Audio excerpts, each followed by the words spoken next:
होली के इस पर्व पर सभी को हार्दिक अभिनंदन। कहते हैं सद्गुरु का ध्यान हमें अवश्य करना चाहिए जब हम किसी कार्य का शुभ आरंभ करें। सभी संतों महात्माओं ने ये बात हमें बड़े जोर दे के समझाई है। कहते हैं सद्गुरु का ध्यान करने से जब हम कोई कार्य का शुभ आरंभ करते हैं तो वो हमारा कार्य शुभ होता है, मंगलमय होता है। मिनटा सेकंडा में वो कार्य हो जाता है, हमें पता ही नहीं चलता। गोस्वामी तुलसीदास जी महाराज ने रामचरितमानस का शुभ आरंभ करते हुए बालकांड में लिखा भी है, बंदों गुरुपद कंज कृपा सिंध नर रूप हर, महामोह तम पुंज जासु वचन रवि कर निकर। बहुत तत्व ज्ञान की बात कही है उन्होंने इस दोहे के अंदर। वो कहते हैं बंदों गुरुपद कंज, मैं उन गुरु महाराज के, उन सतगुरु के चरण कमलों की वंदना करता हूँ। गुरुपद कंज जो कृपा सिंध नर रूप हर, जो कृपा के समुद्र और नर रूप में श्री हरि हैं। समुद्र समझते हैं आप कितना बड़ा है, देखा है ना आपने, कितना विशाल है। वो कहते हैं कृपा सिंधु, उनकी जो कृपा है वो समुद्र जितना महान है, उतनी बड़ी उनकी कृपा है जो हमारे कार्य को पल भर में पूर्ण कर देती है। किस तरह उन्होंने नर का रूप धारण करा है। मैं उन गुरु महाराज के चरण कमलों की वंदना करता हूँ जो कृपा के समुद्र और नर रूप में श्री हरि ही हैं, यानी जो परमात्मा ही हैं। अपने गुरु के लिए गोस्वामी तुलसीदास जी महाराज ने हमें ये बताया है। आगे कहा है महामोह तम पुंज, हम लोग किस भवसागर में गिरे हुए हैं, महामोह, हम मोह के भयंकर सागर में फंसे हुए हैं और इस अंधकार से, इस सागर से हमें वो सूर्य की किरणों के समूह के समान उस पार ले जाते हैं। जासु वचन रवि कर निकर, रवि कर निकर यानी कि सूर्य के किरणों के समूह की तरह। गोस्वामी तुलसीदास जी महाराज ने कितनी बड़ी बात कही अपने सदगुरु के लिए, हमें इससे सीख लेनी चाहिए। हमें भी जब भी कोई कार्य करना हो अपने सदगुरु को ध्यान में अवश्य लाना चाहिए। मैं तो यहाँ तक कहूँगा कि हमें चलते फिरते अपने सदगुरु का स्मरण करते रहना चाहिए, क्योंकि हमारी श्वास अंदर आ रही है, जा रही है, ये भी तो एक कार्य ही है। एक जगह और इसी तरह एक चौपाई में उन्होंने कहा है कि जब हनुमान जी लंका में प्रवेश करने लगे तो लंकनी नाम की निश्चरी ने उनसे कहा कि प्रवस नगर कीजे सब काजा, प्रवस नगर कीजे सब काजा, हृदय राख कौशलपुर राजा।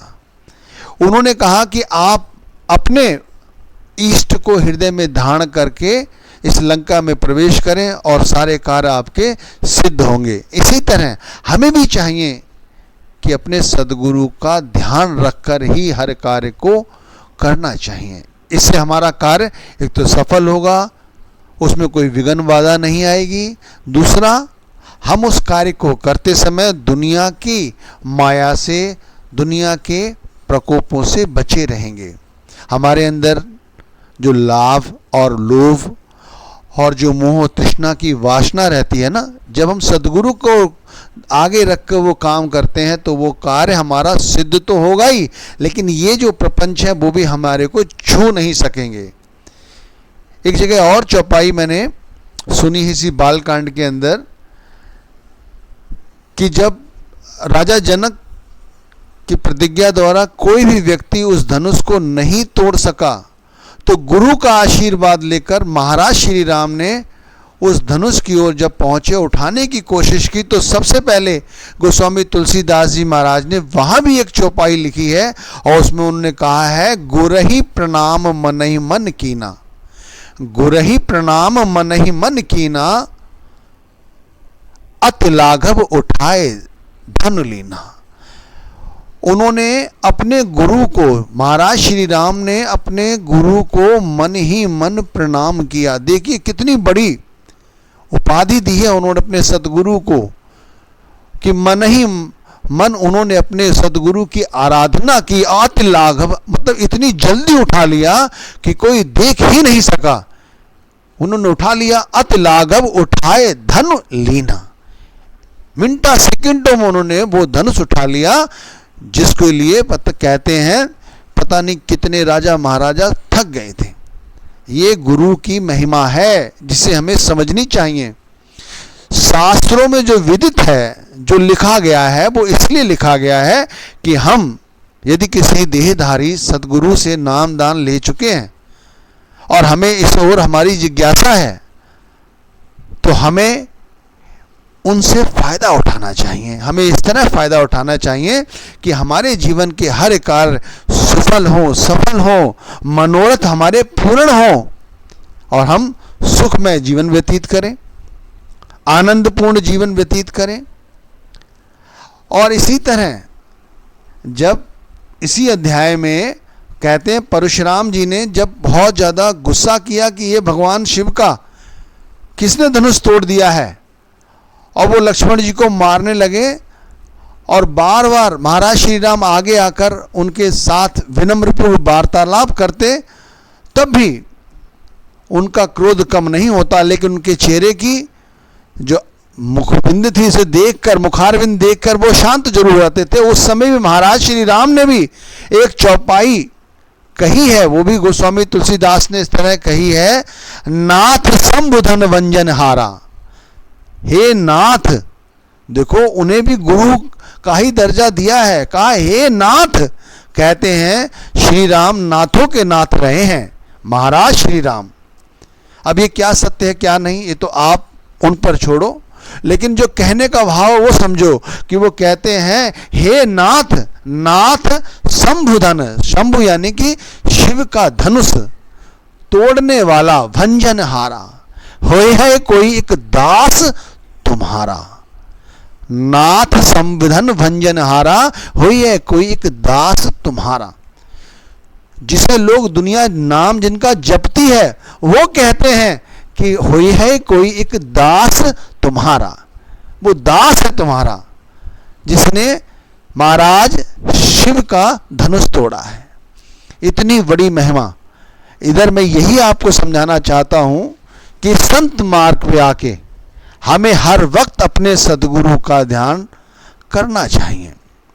ध्यान करने से एक तो हमारा जो आत्मा है, हमारा जो मन है, वो हमारी आत्मा को गंदा नहीं कर पाता। इंद्रियों के पीछे पीछे हमारा मन जरूर थोड़ी देर के लिए आता है, लेकिन हमारी आत्मा उस ओर जाती नहीं है। क्यों नहीं जाती? क्योंकि सतगुरु संभाल लेते हैं। सतगुरु का जो नाम है ये करामात रखता है, यही है इसके अंदर तत्व ज्ञान छुपा हुआ। इसीलिए तो सभी धर्म ग्रंथ जितने भी हैं संसार के अंदर, उसमें गुरु की ही महिमा गाई हुई है।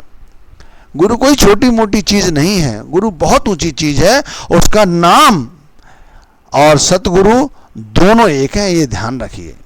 कभी कभार लोगों के मन में शंका आ जाती है कि ये व्यक्ति, एक देहधारी व्यक्ति को इतना ज़्यादा महत्व क्यों दे रहा है। तो भाई कहने का मतलब है, जो देहधारी जीवात्मा हमारे सामने बैठी हैं वो सतगुरु तो हैं, लेकिन वो नाम रूपी सतगुरु हैं। वो नाम जो परमात्मा के यहाँ से आया है, और वही नाम जो हम सभी के हृदय में विराजमान है। चाहे इसे आप किसी भी नाम से पुकारो। अलग अलग धर्मों में इस नाम को अलग अलग नामों से पुकारा गया है, लेकिन हमें एक बात हमेशा ध्यान रखनी है कि हमें अपने सद्गुरु के नाम को हमेशा ही, जब भी कोई हम कार्य करें, उधर जरूर ध्यान रखना चाहिए। ऐसे ही थोड़ी हर जगह गुरु की इतनी महिमा गाई हुई है। शास्त्रों में तो ये भी विदित है, कहा भी जाता है, गुरुर ब्रह्मा गुरुर विष्णु गुरुर देवो महेश्वराय गुरुर साक्षात परम ब्रह्म। परम ब्रह्म यानी इनसे भी ऊपर तस्मै श्री गुरुवे नमः। भाई इतनी बड़ी भक्ति सद्गुरु के लिए इसलिए की जाती है कि हमें ये अंधकार से प्रकाश की ओर ले आते हैं। और इतना कुछ पाने के बाद भी, नाम मिलने के बाद भी यदि हम सतगुरु रूपी सत्य को नहीं अपना पाते तो ये हमारा दुर्भाग्य ही है। मैं आपसे इसीलिए बड़ी विनम्रता के साथ यही बात कहूँगा कि जब भी आप कोई कार्य करो, अपने सद्गुरु का ध्यान हमेशा ही रखो। सद्गुरु हमारे हर कार्य को पूरा करेंगे। जो ये विश्वास रखता है कि वो नाम और सतगुरु एक ही हैं, उनका वाकई में कल्याण है, उनकी आत्मा वाकई में धन्य है। वरना शंकाएं तो हम हमेशा करते ही रहते हैं, इन शंकाओं से कभी कुछ किसी का बनेगा नहीं। इसलिए सतगुरु का ध्यान करो। ओम सत।